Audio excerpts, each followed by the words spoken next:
Horror opera. Oh yeah, it's a thing. It's not just all lords and ladies bouncing around in corsets accusing each other of adultery. Opera is full of stories about gruesome murders, vengeful ghosts, violent insanity. Operas that are, in other words, perfect for spooky season. So dust off those skeleton keys and let's dive into one of opera's most gory, gothic psychological thrillers, Béla Bartók's Bluebeard's Castle. Today, on Scores Unstitched.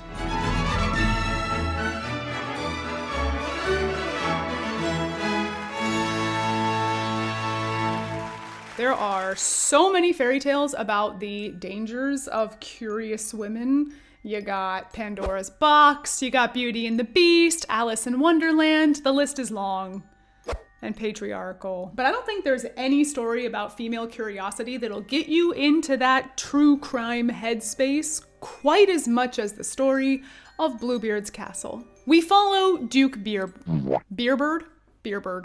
Bluebeard, a wealthy noble in want of a new wife because all his previous wives have mysteriously disappeared, and Judith, new wife number 4. There are only 2 characters in the entire opera, you can't miss them. The opera starts with Judith arriving at Bluebeard's castle for the first time, and after the walls are done, being wet, and the castle finishes creepily sighing at her, she notices there are 7 locked doors around the castle. So she insists Bluebeard open them, as any curious woman would, and then we watch her move through each room, one by one, until she finally reaches the last door. As always, I won't spoil it, but just in case you're familiar with the actual fairy tale where she goes in and she sees Bluebeard's previous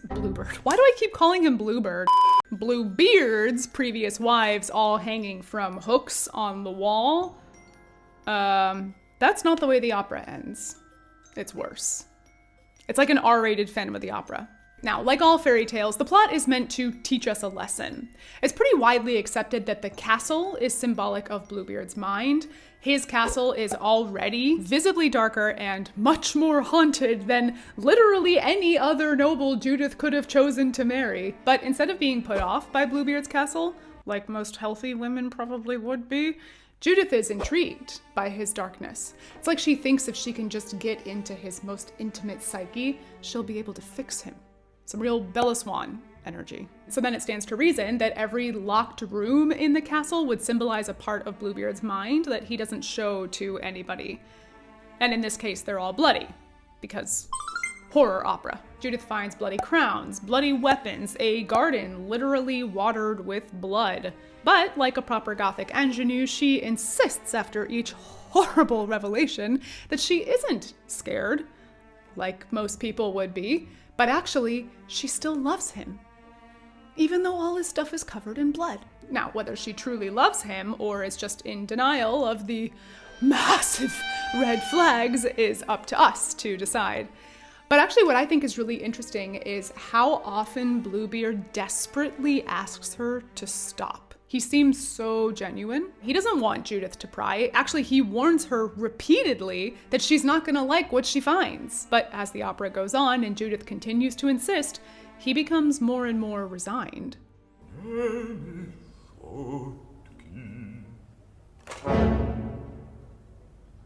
We get the very unsettling sense that he's been through this before.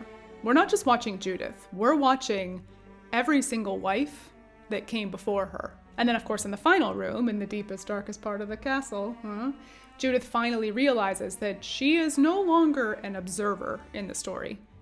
She is the story. She begs him to stop, but he can't. It's too late. He is who he is. He did try to warn her. I mean, really, she only has herself to blame. It's so good. So if the allegory of Bluebeard's castle is the psyche, both our own and the danger of accessing someone else's, what in the world made Bartók go, yeah, I want to write an opera about that? Okay, a little spooky speculation here, but it's well documented that Bartók was an incredibly private person. And when he wrote this opera, he had just gotten married to his new wife, Marta. Private person, new wife? No? Not enough connection to Bluebeard? Okay. How about the fact that he was 28 and she was 16? No? Still not enough? Okay. Well, how about the fact that he wound up divorcing her to marry yet another teenager? Multiple wives? Is it really difficult to imagine Bartók feeling a little bit of a personal connection with Bluebeard? I mean, I know you don't have to have a personal connection with the character that you're writing in order for it to be an artistic expression that comes out of you over the course of a couple of years. Because if that were the case, we should all take a super hard look at Tim Burton. I'm just saying. There are parallels. But of course, personal connection is not the only thing that might make you connect to a source material. There's also what's going on around you. In Bartók's case, he was living and composing right in the middle of what later became known as the Expressionist period in art and music. It was a period that was all about not focusing on reality, but instead on emotions and how people respond to those emotions. Visual art was distorted, exaggerated, primitive, fantastical, and artists were using pretty vivid, jarring, even violent techniques to really get their point across. The movement came as a rebellion to its direct predecessor, Impressionism. Some scholars even theorize that this movement from Impressionism to Expressionism came in part because of some of the hugely popular work that was being done by psychologists like Freud and Jung. I mean, they were all over the zeitgeist. You couldn't go into a tea parlor without hearing about somebody's mother. The point. There are lots of expressionist ideals in Bluebeard's castle.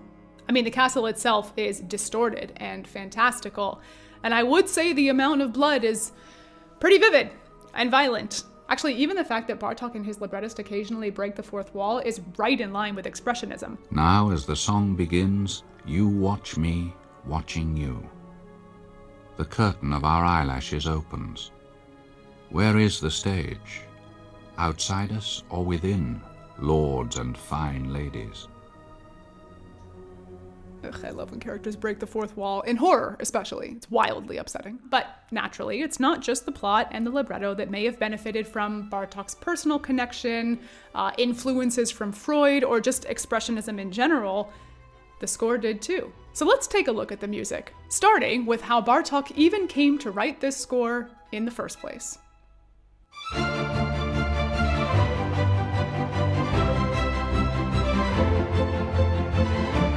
Bluebeard's Castle was the only opera Béla Bartók ever wrote, with a libretto by his friend Béla Bartók. Don't get confused now, I know they all have the same name, including his son and the person who drove Béla Bartók out of Hungary. Everyone in Hungary has the same name. Probably. Bartók was 30 at the time, and he wrote it to enter into a competition in 1911, which he didn't win. But not giving up, he entered it into another competition in 1912, which he also didn't win. Worse, actually, it wasn't even considered. Well, it was considered. Not dramatic enough for opera. It wasn't even given to the music judging panel. Not dramatic enough for 1912, refreshingly normal for modern audiences, tomato, tomato. So the opera kind of chilled at the back of his bookcase for a while until he wrote a hugely successful ballet 6 years later. And audiences were clamoring for more content.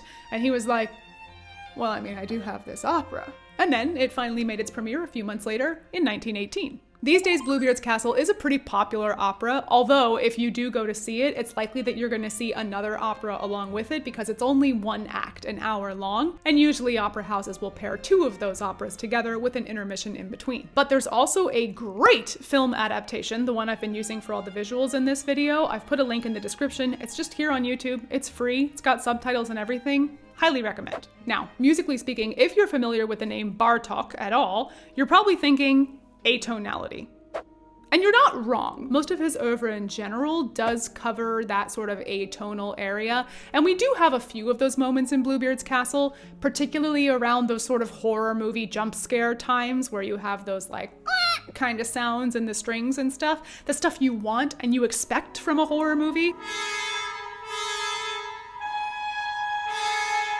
But actually, because this opera is from relatively early in his career, he was still being really influenced by the composers that he loved while he was in conservatory, namely Debussy and Strauss.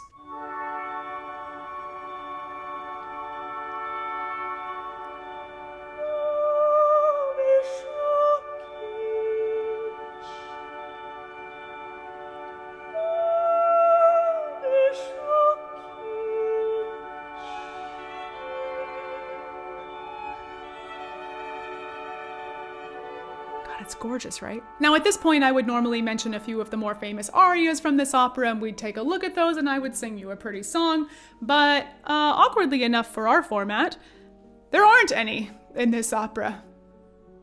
So, while there are some moments of extended speaking from both Judith and Bluebeard throughout the opera, they're always still talking to each other. So it's more like conversational dominance as opposed to true monologuing. Like this moment where Judith is wandering through Bluebeard's garden, commenting on the health of his flowers.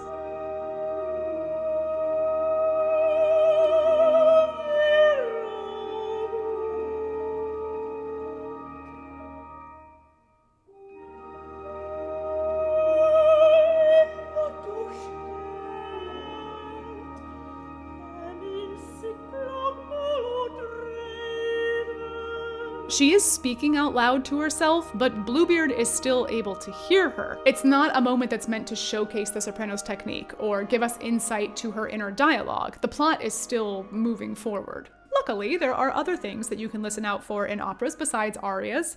Motifs, for instance. And there's a pretty blig one in this one. We, of course, have the blood motif. Sounds like this. Happens every time Judith notices blood. So it happens a lot, like that scene in the torture room that we saw earlier.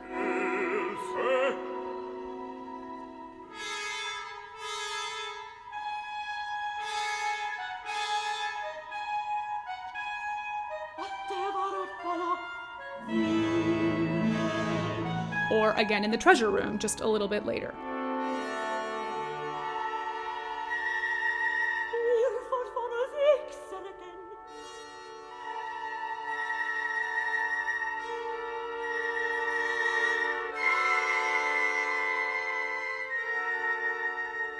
I won't show every single one so that you have some suspense of what's behind each door, but it's everywhere. So just something to listen out for. And then not a motif, but another big moment in the opera to listen out for is this moment when Judith opens the fifth door. We suddenly get this huge, bright, overwhelming D major chord.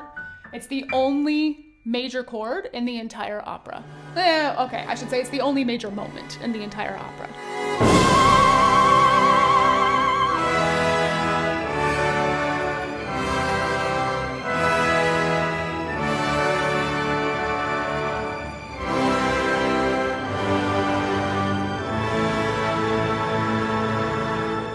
It fades pretty quickly, predictably. We go back to our blood theme, and then we move deeper into the castle. Actually, speaking of moving through the castle, that's kind of its own big musical arc across the entire opera. We start off with this eerie orchestral prelude that's super unsettling. You can hear low strings and these slow, creeping rhythms, this very dark sound that really aurally reflects the feel of Bluebeard's castle.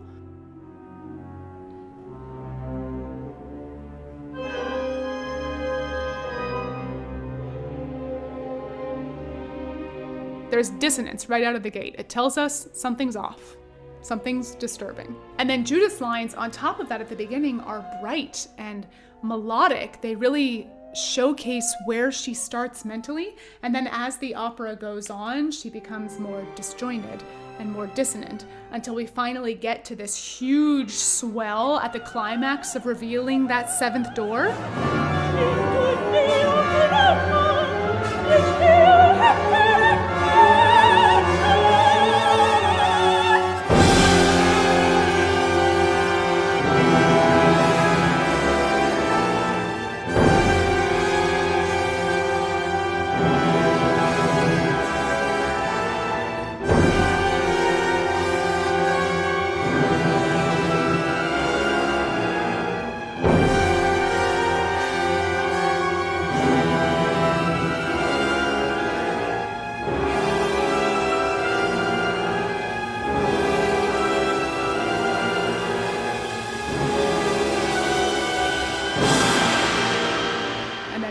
The music slowly starts to just grind to a halt until we're finally left with an unresolved ending, both musically and narratively. It's so good! Now, for my opinion about this music, I just need to mention what I love so much about this opera, and that is, I know I'm biased because it's my own fach, the soft highness of Judith's voice is just... I love a floaty soprano with a small, clean vibrato and a clear, almost crystalline tone. And if that's not your vibe, you're probably going to struggle in this opera, because this is not Puccini levels of stuff, but I love it. The technique the soprano has to use throughout this opera is actually almost more choral than operatic. I love it. Like, listen again to how soft and floaty these lines we heard before are.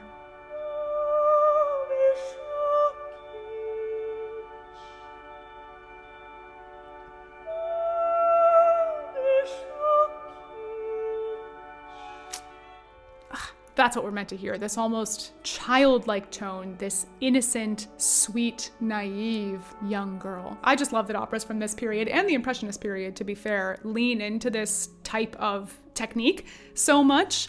I mean, I enjoy a gigantic Puccini aria as much as the next person, but I don't know. This is where my heart is. And there you have it, Béla Bartók's Bluebeard's Castle.